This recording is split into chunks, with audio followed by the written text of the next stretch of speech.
Que M. Mélenchon, je crois, il lui manque, me semble-t-il, une qualité essentielle pour être chef de l'État, c'est le sang-froid. Et quand on n'est pas capable de garder son sang-froid, quand on éructe en permanence, Bienvenue dans cette nouvelle vidéo pépite. Aujourd'hui, Jordan Bardella va dire les termes sur Bruno Retailleau et Mélenchon. En effet, pour Jordan Bardella, Bruno Retailleau n'est pas crédible tout simplement parce qu'il a travaillé main dans la main avec la Macronie et n'a au final rien apporté de concret.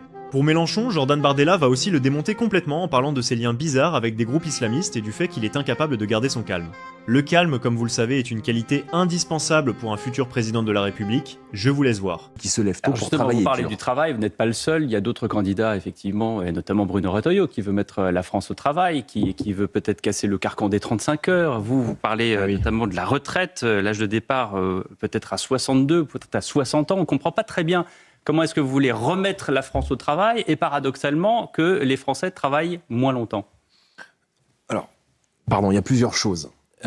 D'abord, sur Bruno Retailleau, moi, je ne vais pas passer la campagne à critiquer les autres. On va essayer de passer du temps à dire ce qu'on va Je faire. ne vous obligez pas à le critiquer. Juste, Jordan je Bardella. me permets quand même de glisser cette observation. Monsieur Retailleau, il a été ministre d'Emmanuel Macron. Il est donc comptable en partie aussi de la situation dans laquelle se trouve notre pays. On parlera peut-être encore tout à l'heure de Comptable ou l'immigration. coupable ? Il Parce que j'ai l'impression que dans votre se trouve loi- qu'il n'y a jamais eu autant d'immigration en France. On a passé les 500 000 titres de séjour légaux qu'en 2025. C'est-à-dire que lorsque M. Retailleau, Vous diriez qu'il avait les mains libres. M. Retailleau était ministre de l'Intérieur. Deuxièmement, je vous rappelle que les Républicains, ils ont validé le budget de M. Lecornu. C'est-à-dire que les Républicains, ils ont validé un budget qui augmentait les prélèvements obligatoires de 20 milliards, qui allait notamment taxer aussi nos entreprises françaises, les moyennes et les grands groupes, mais également un budget qui aggravait la dépense publique de 30 milliards d'euros. Donc, c'est bien beau de venir dire demain qu'on va s'engager en disant qu'on va faire ce qu'on n'a pas fait hier, mais il faut aussi, en l'occurrence, rendre des comptes. Vous m'interrogez sur deux points précis, qui est à la fois la retraite et le travail. Est-ce qu'il faut travailler plus, Jordan Bardella ? D'abord, notre pire ennemi, c'est le temps. Et que ce qu'il est encore Ça dépasse Jean-Luc possible, Mélenchon, votre pire ennemi ? c'est un adversaire, mais Il s'est déclaré je veux dimanche dire, soir, vous avez suivi sa déclaration ? on va en parler. Alors, on va en parler parce qu'il nous reste peu de temps, cher Jordan Bardella. Bon, il faudra que je revienne, mais... Revenez, mais en tout cas, est-ce que Jean-Luc Mélenchon dit que le RN est son principal adversaire, qui vous battrait à plat de couture ? Est-ce que finalement Jean-Luc Mélenchon n'est pas votre meilleur ennemi pour remporter la présidence ? D'abord, ça lui fait un point commun avec les, 105 autres candidats à l'élection présidentielle, puisque tout le monde est candidat. Je ne sais pas si vous êtes vous-même peut-être être candidat à l'élection présidentielle. Tout le monde est candidat à l'élection présidentielle.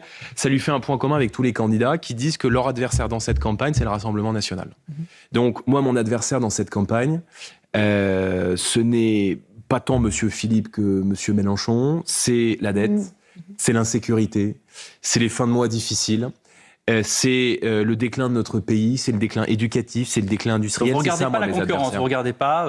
On dit aussi que dans une hypothèse, le RN pourrait ne pas gagner face à Édouard Philippe, par exemple. Vous ne regardez pas le programme d'Édouard Philippe ? Je vais vous dire, je vais pas passer la campagne à commenter les sondages, parce que quand les sondages vont être bons, je vais venir sur les plateaux pour vous dire la victoire est à portée de main, et quand les sondages seront moins bons, je vous dirai que c'est un sondage parmi d'autres. Donc, je ne vais pas passer, soyons très honnêtes, vous interviewez les responsables politiques depuis très longtemps, je ne vais pas passer tout mon temps à commenter les sondages. Ce que je dis, c'est que M. Mélenchon, je crois, il lui manque, me semble-t-il, une qualité essentielle pour être chef de l'État, c'est le sang-froid. Et quand on n'est pas capable de garder son sang-froid, quand on éructe en permanence, quand on insulte tout le monde en permanence, quand on criminalise quasiment celui qui ne pense pas comme soi et qu'on traite de fasciste tous ceux qui sont en désaccord avec ses propres idées, qu'on défend le désarmement de la police républicaine, que on insulte en permanence les femmes et les hommes qui portent l'uniforme, quand on défend le CCIF, c'est-à-dire le bras armé des frères musulmans en France, quand on a autour de soi des gens de la jeune garde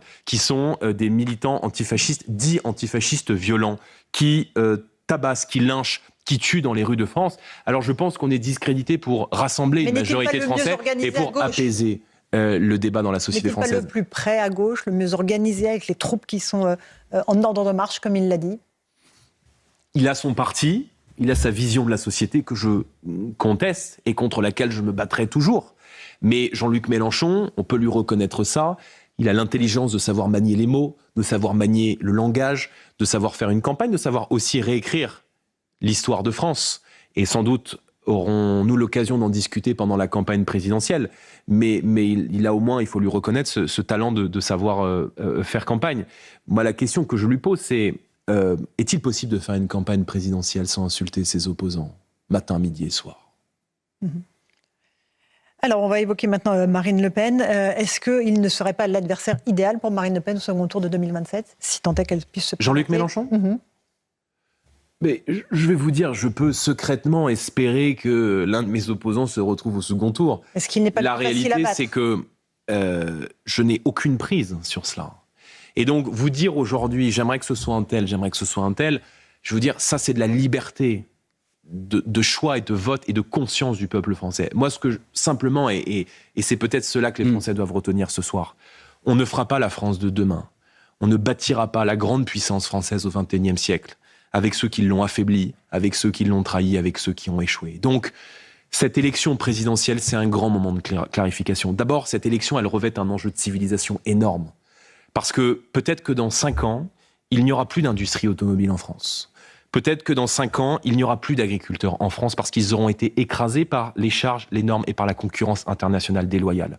Peut-être que dans 5 ans, nous ne serons pas à commenter des faits d'insécurité très graves qui alimentent les médias chaque jour, mais nous dénoncerons les cartels qui, comme au Mexique en ce moment même, sont en train de mettre le pays à feu et à sang parce que l'État a décidé de s'attaquer au trafic de drogue. Donc, notre pays est à un point de bascule. Et je veux dire au peuple français, la France a tous les atouts pour réussir. Elle a tous les atouts pour renaître. Elle a un peuple fabuleux. Elle a des entreprises fabuleuses. Elle a des salariés qui, avec courage, se lèvent, travaillent dur le matin. Nous avons, je veux dire, un savoir-faire, une histoire, une identité, une culture sans commune mesure au monde.